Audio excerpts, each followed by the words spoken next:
So, ang ano namin, yung sinasabing maraming mali-mali naman yung tanong ni Archie.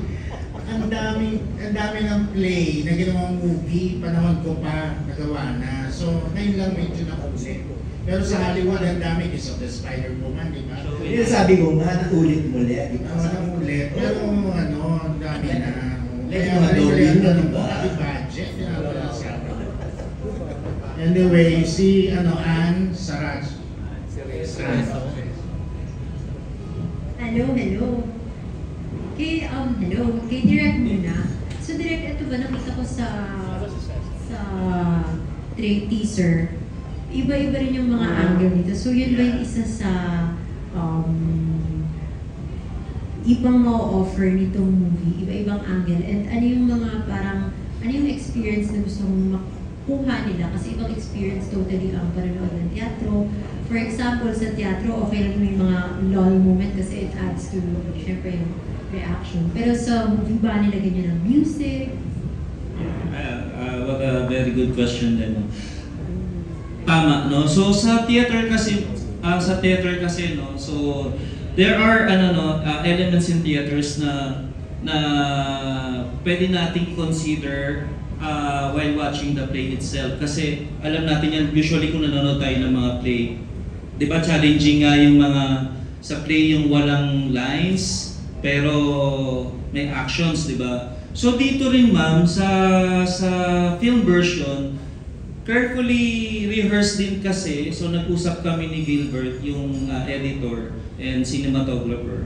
Talagang I'll see to it na sinabi ko sa kanya yung detalye kung paano niya kukunan. Kasi yun yung pinaka-challenging dito, ma'am.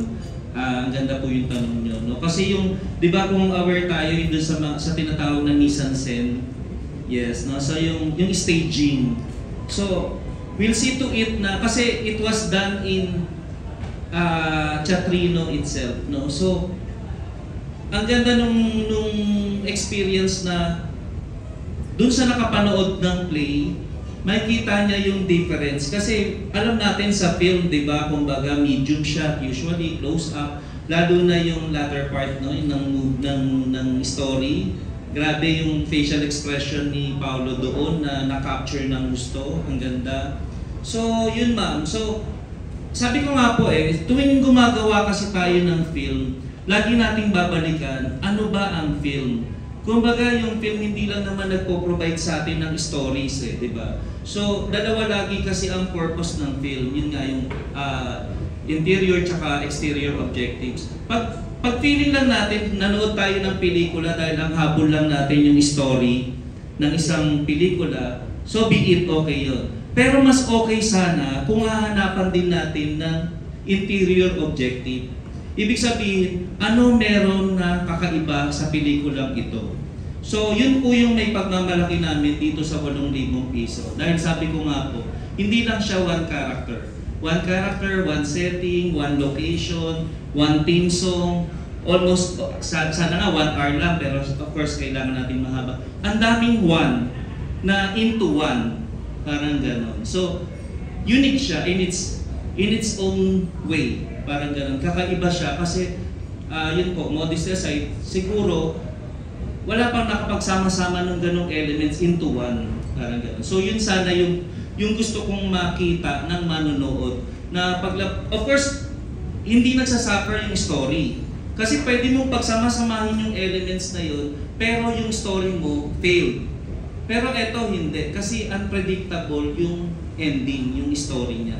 So hindi naman natin in-inject yung mga elements for the sake of suffering the story itself. So hindi po gano'n. Gusto ko paglabas ng sinihan po, nagandahan sa istorya, tsaka lang na-realize na, oo nga no, isang location lang siya. Oo nga no, isang setting, isang plot lang siya. Yung gano'n, yung tsaka lang ma-realize yung elements more than the story itself. Salamat po. Thank you, Direk. Ano ba to? Sinut ba to yung actual show, rehearsal? Okay. So, sinut po namin ito nung four plays na po si Paolo. Sabi ko nga po kanina, kasi kailangan memorize mo yung lines Kasi ma'am, di ba, paano kung nagkamali siya sa bandang huli? Ulit kami from the start. Paano kung perfect siya pero si cinematographer lang nagkamali? Ulit na naman kami from the start.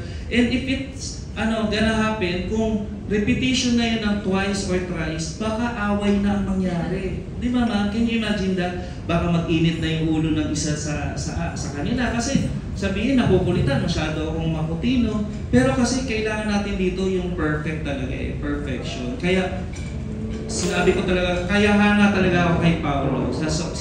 Sobrang hanga pati sa cinematographer. Dahil na-perfect po namin. We will continue talking about the film, but for now, I think I will call na the boys para mapag-usapan natin yung rerun ng 8,000 piso. So, double purpose tayo. So, may we call on the